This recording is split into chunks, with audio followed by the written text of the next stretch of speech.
Ethan and Sophia had been married for 11 years. From the outside, their life looked picture perfect. A cozy suburban home, a 6-year-old son named Leo, and a bond that seemed unshakable. They had met on a hiking trip in 2010 and were smitten with each other from the start. 2 years later, they tied the knot and began building a life together. But beneath the surface, cracks began to form. Over the past year, Sophia had grown distant. She was glued to her phone, often laughing at messages she refused to share. Ethan, ever trusting, gave her the benefit of the doubt.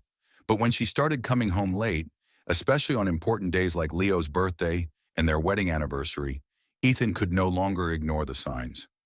Sophia brushed off his questions, insisting she was out with friends or working late.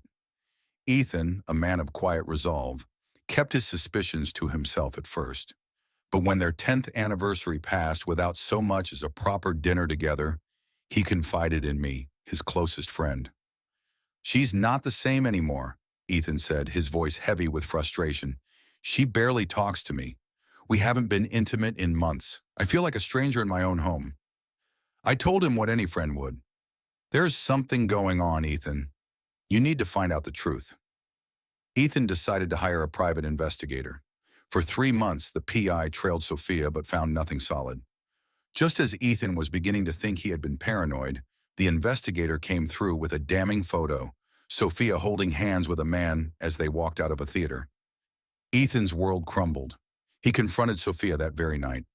At first, she denied everything, calling him paranoid and controlling, but when he showed her the photo, she broke down and admitted it all. "It's not what you think," Sophia said through tears.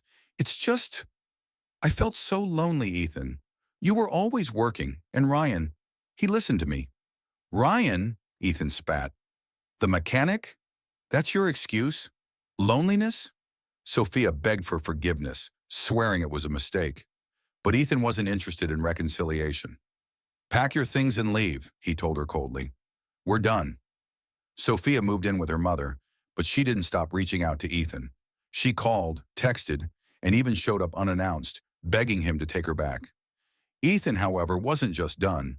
He was angry, and that anger soon turned into a desire for revenge. His first step was to regain control of their finances. He moved all his savings into a separate account, leaving only a small amount in their joint account.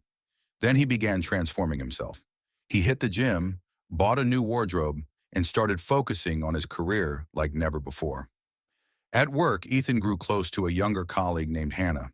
She was vibrant and full of life, the complete opposite of the cold, distant Sophia he had been living with. Their friendship quickly turned romantic, and for the first time in years, Ethan felt truly alive. When Sophia learned about Hannah, she was devastated. She confronted Ethan, accusing him of being unfaithful, but Ethan simply laughed. "You don't get to lecture me about loyalty, Sophia," he said. "This is your doing." Ethan didn't stop there. He wanted Sophia to feel the humiliation she had caused him. When their divorce hit a snag due to a lack of solid evidence, he offered to take her back under one condition. He would set the rules. Sophia, desperate to rebuild her family, agreed. But Ethan had no intention of forgiving her. He made her do all the household chores, from cooking to cleaning to laundry, while he spent his free time with Hannah. He refused to share a bed with her, relegating her to the guest room. On Leo's birthday, Ethan threw a lavish party but made sure Sophia wasn't invited. Instead, he brought Hannah, introducing her as a family friend. Sophia found out and broke down, but Ethan remained unmoved. "If you can cheat, so can I," he told her bluntly.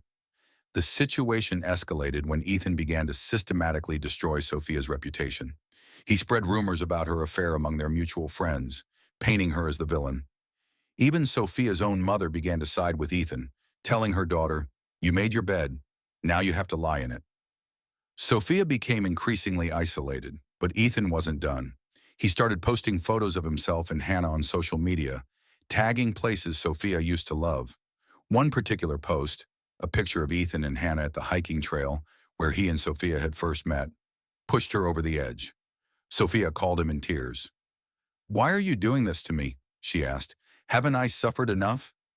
"You're nowhere close to what I felt," Ethan replied coldly. Ethan's revenge took another turn when he discovered Ryan had also cheated on Sophia and dumped her shortly before Christmas. Seizing the opportunity, Ethan reached out to Ryan anonymously, pretending to be a friend of Sophia's. He sent Ryan the details of Sophia's affair, with him making it clear she had been using him as a distraction from her failing marriage. Ryan, furious, confronted Sophia in public, calling her a liar and a cheat. Word spread quickly, and soon everyone in their small town knew about the scandal. Sophia was humiliated, but Ethan felt no remorse.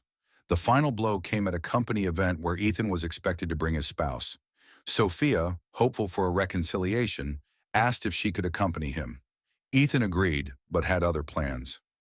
On the night of the event, Sophia arrived at the venue, dressed to the nines, only to find Ethan already there, with Hannah on his arm. The humiliation was palpable, and Sophia left in tears. That night, Ethan received a text from her. "I don't know who you've become, but this isn't the man I married." "You're right," Ethan replied. "The man you married is gone, thanks to you." Ethan's friends and even his family began to question his actions. They reminded him that his behavior was affecting Leo, who had started asking why his parents were always angry. But Ethan was too consumed by his need for revenge to listen. Then came an unexpected twist. Hannah, tired of being part of Ethan's vendetta, gave him an ultimatum. "Let go of the past, or I'm leaving." Ethan, unwilling to lose Hannah, began to reflect on his actions. He realized that his obsession with revenge had turned him into someone he didn't recognize. He decided to end things with Sophia once and for all. He gathered enough evidence to secure a divorce and finalize the separation. Sophia, broken and alone, moved to another city to start over. Years later, Ethan admitted to me that while his revenge had given him temporary satisfaction, it had also cost him his peace of mind.